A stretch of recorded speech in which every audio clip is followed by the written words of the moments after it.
But we may be small, we still need stabilizers. And especially we need stabilizers in two areas: protecting our reserves and safeguarding the integrity of our public service. Why do I say this? Because these are two critical elements that give us safety, security, assurance, and resources for the future. It's taken us decades to build up our foreign reserves. They are our oil in the ground.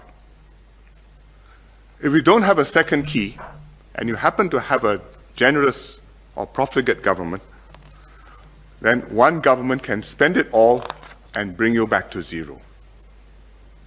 Elections will become auctions, where the parties compete to be more generous than the other, offering what it can do to voters by raiding the bank, as happens in countries much richer than us.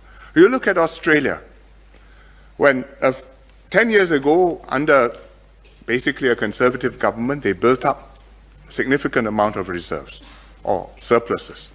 They set up pension fund for the future, and they said this is our sovereign wealth fund, and this is to make sure that in future you'll be provided for state pensions and so on.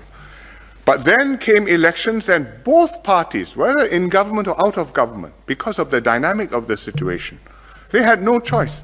One side offers something, the other side offers more, and back and forth. It's an auction.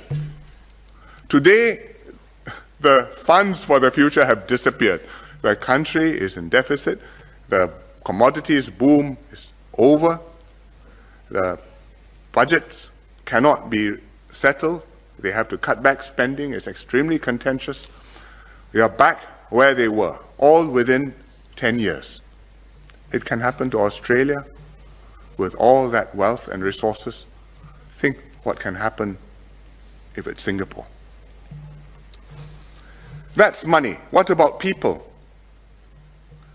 The whole of our excellence in government, competence, the performance of the country depends on the integrity and the ability of the individuals in the key posts in the public service. Judges, central bankers, the accountant general, the commissioner of police, the people who head our stat boards, who sit on our stat board, key stat boards, the people who manage our reserves. Once corrupt persons get into key positions, that's the end. It's not only the end because they take money and help themselves, because you can stop that and put them in jail. It's the end because they subvert and corrupt the system and make it impossible to root out the cancer, which then becomes entrenched throughout the system. The system is permanently broken. You look at other countries. President SBY, President Yudhoyono of Indonesia, used to lament publicly about the problem he had with what he called the judicial mafia. He doesn't mean the mafia on the streets. He means judges whom he could not trust for their integrity because they had become corrupt and they had become part of the problem. You look at other countries where the police are in cahoots with the crooks. And if you have a problem, you're not sure whether you should go to the police station or run away from the police station. Or you look at countries where those responsible for safeguarding state assets instead raid the bank.